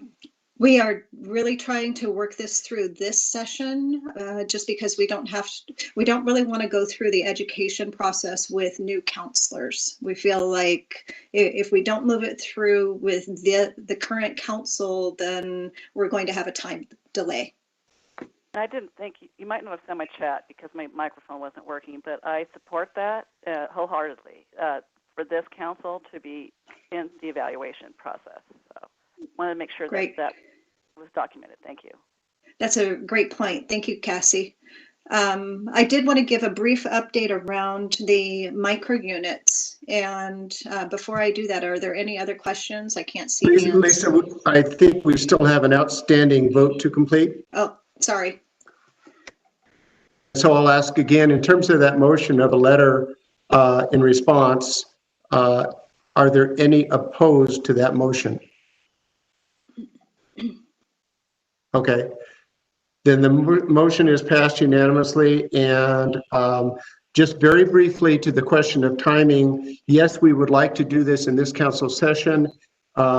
This would be the October 26th Planning Commission work session, a public hearing, City Council public hearing December 2nd, second reading December 16, effective January 15. And I would say that in recognition that this land use education process was recognized by council and identified as an NLA activity even before the NLA was official, I think it's appropriate for us to get this work done on this council. So that's just a personal opinion, but the motion passes, and I'll leave it to you for micro units. Lisa?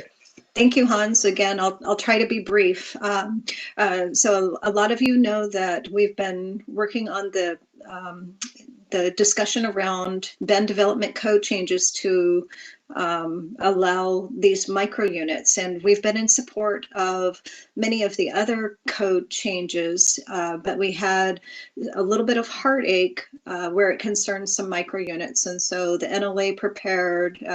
We talked with our group here, and the group gave us the thumbs up to write a letter stating some of the framework that we suggested around the micro units. Things like we thought that they should not be subject to, or they shouldn't be allowed to be short-term rentals. We had some suggestions around parking. We had some suggestions around including laundry facilities, including bike parking. We made some suggestions around having on-site management. And so the council, the long and the short of it, council met last Wednesday. Dave Johnson and I both had an opportunity to speak during public comments. We did not have an opportunity to, and I guess it wouldn't have been appropriate for us to speak during the council meeting, but we did raise some issues during public comments. In summary, the NLA was successful around some restrictions around parking. So it will be required to have one space. However, if the micro unit is close to transit, then there will be some type of parking credit. And we were able to limit short-term rentals from these units. We were successful around including laundry facilities. I'm not sure if everybody realizes we have 5 laundromats in the city of Bend, 5, and that's it. So we felt very strongly that if we're trying to encourage people to not have a car, and if it's potentially that they're not going to be close to transit, we felt like a laundry facility was really needed in the units. We were successful in terms of limiting these units from being in the RS zone. They will be in other residential zones, and in particularly the medium and the high, but we were successful in preventing these in the RS zones. And then, let's see. We previously won a limitation in terms of the number of units per kitchen, and I'm not recalling what that ratio is. I think it's 1 kitchen per 10 units, but I think that's where it's at. Some things that we didn't win, and this is my point, we're not always going to win everything that we ask for. You know, we kind of went at this with our laundry list of items, and we're going to win some and we're going to lose some. So things that we didn't win: on-site management, on-site storage. We did not achieve a limitation in terms of the number of people that could live in each one of these units. I brought up a concern or an idea to consider that when I spoke at council meeting, and my intent was not around fair housing. I'm not trying to prevent families. I'm just trying to prevent a situation where potentially all of a sudden you've got 10 people living in one unit, which is happening in other states. And for example, South Lake Tahoe.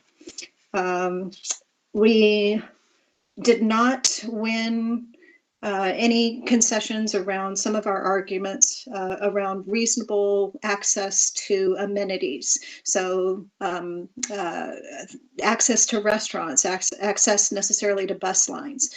Some of that, we just didn't win anything there. And then finally, we weren't successful in keeping these out of all of the residential zones. And, you know, I think truthfully, you know, if we really had the opportunity to sit in a room and have a big discussion with the NLA, I think that some people in our group would probably say, gosh, maybe there is a need for these units somewhere in our city, and maybe there's the right place for them. So we've done the best that we can, and now let's just see what happens. We're probably going to go through some growing pains. Michaela says I should skip HB 2001, and I think that's pretty much all I have to say about land use, unless anyone has questions. Kathy? I just have a quick observation. I was in a meeting with the Deschutes National Forest supervisor the other night. She said, and they're one of the top 3 employers in the city. And she said that they have a really hard time filling their seasonal crews, people who come for approximately 3 months out of the year to do work on the Deschutes National Forest, because there's nowhere for them to live that they can afford at the salary that they're offered. So that would demonstrate a need for something sort of like this. The Forest Service no longer owns its own bunkhouses except out in very remote areas. So that's my observation. Thank you.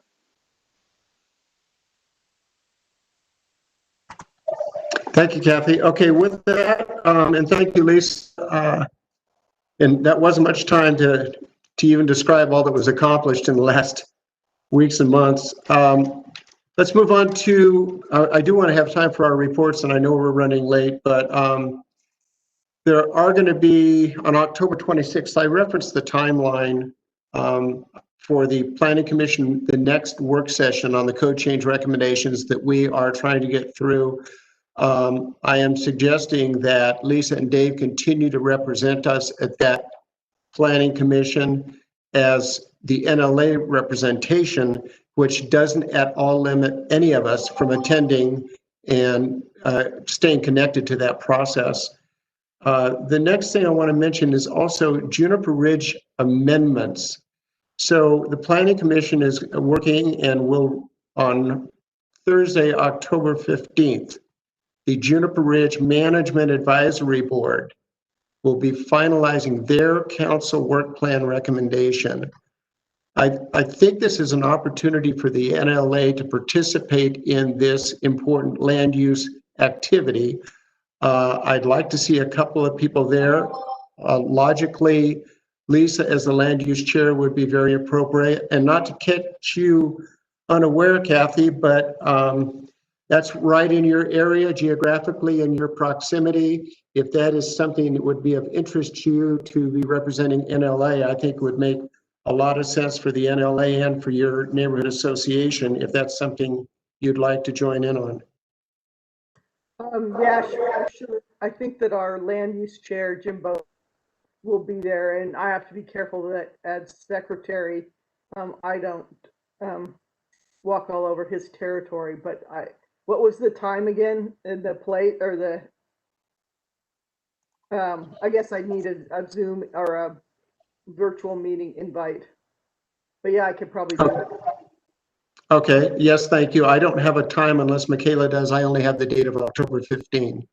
These are Planning Commission work sessions, and so those typically take place at 5:30 p.m. Sorry, and that's October 15th is the Juniper Ridge Advisory Board, and so it's a good opportunity for whoever's on the NLA to attend and learn. But actually, the actual work session where we need NLA representatives to sit in and provide comment is on November 9th, which is a Monday at 5:30. My bad. You're good. My bad. I didn't read it correctly. So 2 parts, the informational session on the 15th, and then there's the actual Planning Commission work session where the NLA participates on the 9th. And Kathy, I'll leave it to you. I don't know if I'm muted or not. Is it 30 again on the 9th? Yes. Okay, thank you. And okay, and then Lisa? I'm sorry, just setting expectation. I can't attend the meeting on the 15th, which is the informational session, because I have the CWNA board meeting. Okay, thank you. And we will sort that out offline with Michaela then. I do want to move on, since we're hardly any time for reports. I do want to speak to council check-in. Council check-in is the 19th, 4 to 6, a different format than we have used in the past. NLA is invited and I hope will be represented in this different format. It's more a thematic format. It doesn't really provide for a great deal of time to get back to our boards. Michaela can fill us in on this, but the fact of the matter is, on the exact date and time, I am, as the NLA liaison to NART, and with the topic being boundaries, I will be at that NART meeting representing NLA.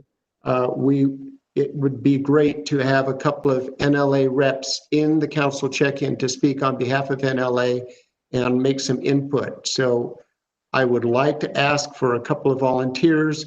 If you know you're interested and can be available 4 to 6 on October 19th to represent NLA, I'd love to see some hands raised.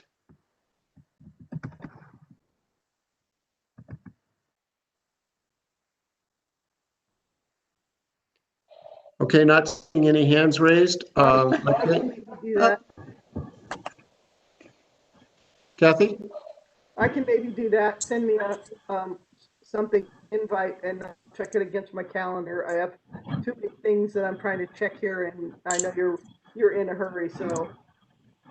Thank you. Okay, and if anyone else, after you check your schedules, if that's something you can do, if we have too many people, we can deal with that, but too few people would be more of a problem. So let Michaela know on that one. And with that, we will try to get through parts, and I will follow the usual format, which is to go by roll call, which means that I go first, and I will try to be brief. I want to thank Century West for the candidate forum. The candidate forum was well attended by ABNA members. It also dovetailed well with the mailing that we made to our members. We had a great turnout, and I'm pleased to report that since end of month September, in the last 13 days, we've increased our membership numbers from 645 to 780, and now in 570 households, or more than 20% of our households. We are having a general membership meeting October 20th. We are working with OSU Cascades. Our general membership meeting will basically be a Zoom meeting with our board, but we'll live stream to YouTube. So it allows a virtually unlimited number of our members to attend, something I'm happy to discuss with any other NAs that want to do virtual, relatively straightforward virtual general meetings. We will be speaking to Firewise. We're going to provide some very definitive factual information on the transportation bond and the library bond. And we will also include on our website an Excel spreadsheet that's interactive to a point, supplied to us because of CWNA's request of the city, that allows our residents to input their precise assessed value and know precisely the expected tax bill by annual cost. So something to all the NAs might want to consider as we get closer to this election. And with that, Lisa. Hans, you pretty much stole my report. Can I just hit replay? So thanks a lot. As Hans said, I couldn't be happier about the results of the candidate forum. This was one of the very first opportunities that I know of that the neighborhood associations collaborated together and put on a fabulous event. I think some of you may know we've had now over 600 views of the forum, of the taped version on YouTube. And that I never could have imagined that it was going to be this successful.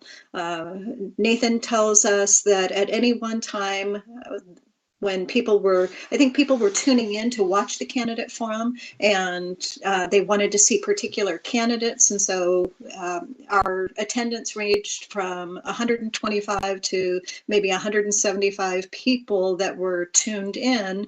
And a lot of those people had a significant other sitting there watching the event with them. So it was just an outstanding effort. I want to applaud Debbie DeWeese for coming to the table with the idea to the land use chairs. Bill Bernardi of Summit also participated, and Karen Johnson. The four of us were the primary committee, and boy, it was a lot of hard work. There were definitely some times that we felt a bit stretched, but the payoff, I think, was outstanding. And then CWNA continues to meet each month virtually, and we will be having a meeting this Thursday. We're going to be we have been talking about the GO bond and the library bond and some calculations around that. So we came up with the idea of this interactive calculator. We're just putting some finishing touches on it and coming up with a communication piece. And I'll send that out to the neighborhood associations with a link to where it's at on our website if you guys want to use it. That's it. Lisa, thank you. Karen. Pretty much the same report as well. Our neighborhood association was involved in the candidates forum as well. Debbie DeWeese was one of the leaders, and I appreciate the great turnout. I think we had a really high turnout, and that's really exciting. The only other thing is our annual meeting is November 17th at 6 p.m. We do have the police chief that is coming to that I think I let you know, Michaela, on that. He's a resident of Southern Crossing, so that should be really interesting. We're continuing to do joint work with other NAs, both on storage units and on bylaws, and those are great opportunities to work with other NAs. So that's it. Thank you, Karen. I'm not seeing Chris with us, so I'm going to move on to Cassie. Hi, it's Cassie's turn. Okay. Hello. Yeah, we don't typically have our annual meetings in November, but because of this election and the way of COVID, I think I want to see what other people are doing for their annual meetings, and we're going to move our annual meetings to February. So I really welcome your feedback on how your annual meetings are set up, so please let me know. I think we're going to work from there. And we have a board meeting on Monday, so basically everything we're doing is an email. There's been a lot of work on the land use, obviously, and I would say our number one issue still is traffic, and that seems to be where people are interested. So I'm excited about the new website that Robin's put together. Thank you very much.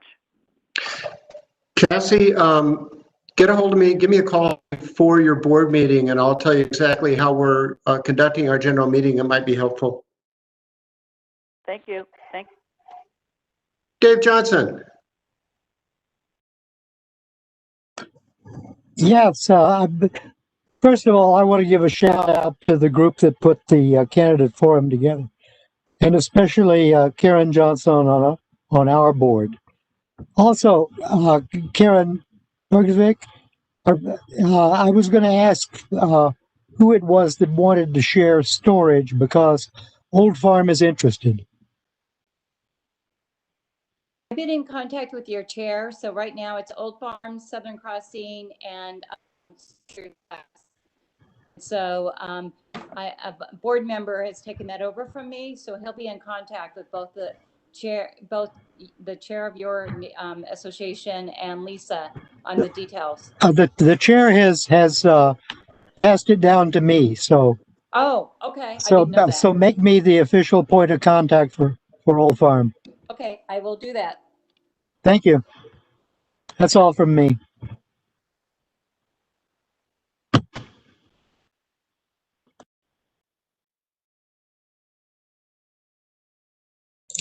You're muted, Hans.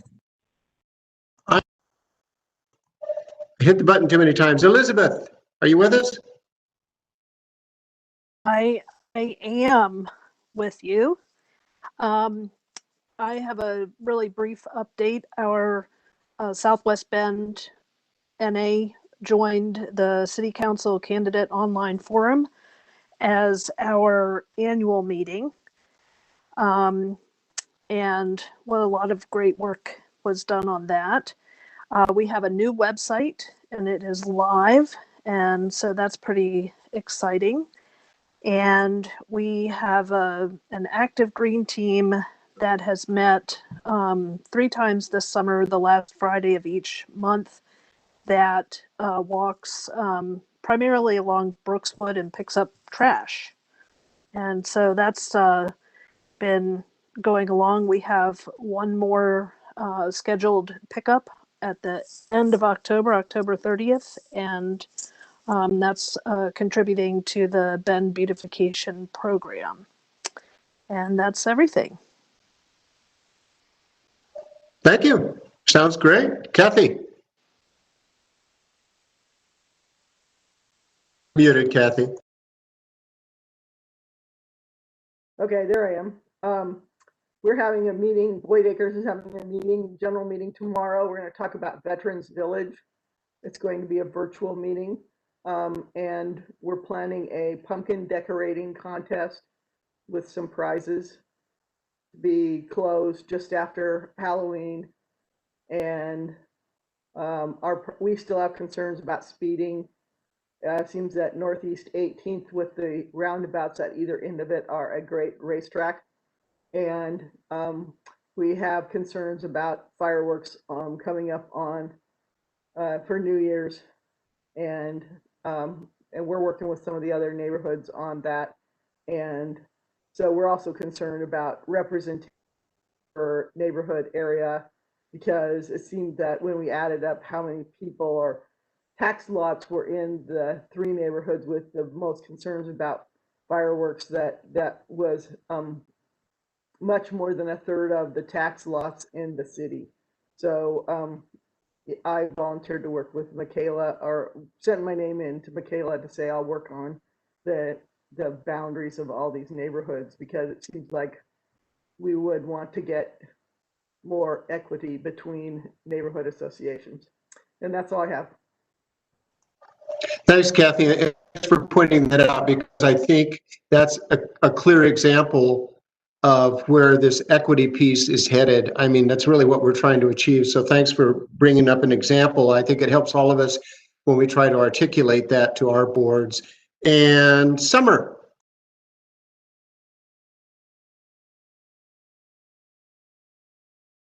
Nothing here. We're just doing the usual board recruiting, et cetera, et cetera. Okay, so Summer and her board are just doing good work. That's good to hear. Anything else before I go? I want to say to all of us that are here still, as I look back, and it's been 2+ years, there's a handful of us that started all of this out way back when. But when I look at the NSSP, when I look at the work we're doing on land use, when I look at the prospects of work on boundaries, I got to say it's kind of a feel-good feeling. And I know it's a lot of work, and I know anyone that comes from private enterprise like me feels like it goes a little too slowly sometimes. It is a process, but I'm feeling good that even though we don't win on every occasion, we have traction, we have credibility. I think we're earning our stripes. I think the NLA is becoming a true resource to the council, and I think we continue to be a work in process, but I think we keep getting better at it. And I'm kind of feeling good about what we're accomplishing, and I just want to share that with all of you, because it only happens because of you. You know, it's a group of equals with different experiences, but what we're accomplishing is more than some people would have said we could have accomplished a couple of years ago when this was kicked off. So with that, Michaela, any closing remarks or reminders or anything we need to follow up with? Yeah, I'll just reiterate, after this, or by the end of the week, I will be sending out next steps for both the public comment that we received today, as well as the neighborhood boundaries discussion. And then I'll get you the final letter that's sent to Planning Commission and Council regarding the NLA recommendations. And then later this week, you should also be seeing a media release out in hopefully some of the news channels will pick it up about these NLA recommendations. Feel free to share that information on your social channels for your NAs. Should be pretty exciting. Pat yourselves on the back. You've done really good work. Michaela, could you please send me the information for the 19th meeting? It looks like my schedule is open. Thank you, Dave. I will be happy to do that. Dave and Kathy, I'll send you information on those Planning Commission work sessions as well. Okay, thank you. I want to jump Thank you, in Dave and and Kathy. Cassie? As Bill Mosley works his way out of council and he has been instrumental in establishing NLA, I think we should recognize him in some way. I just wanted to mention that. I don't know why or how or where, but I think it's worth saying. So. Yeah, Cassie, you're not alone on that. We'll talk further offline on that one. I'm with you. Okay, hey, thank you all for your patience. I appreciate it. I know we went a few minutes late, but we got a lot done, and I will leave it at that. Kayla, you can adjourn the meeting at 18:07 by my clock and whatever by your clock. Thank you all. Yep.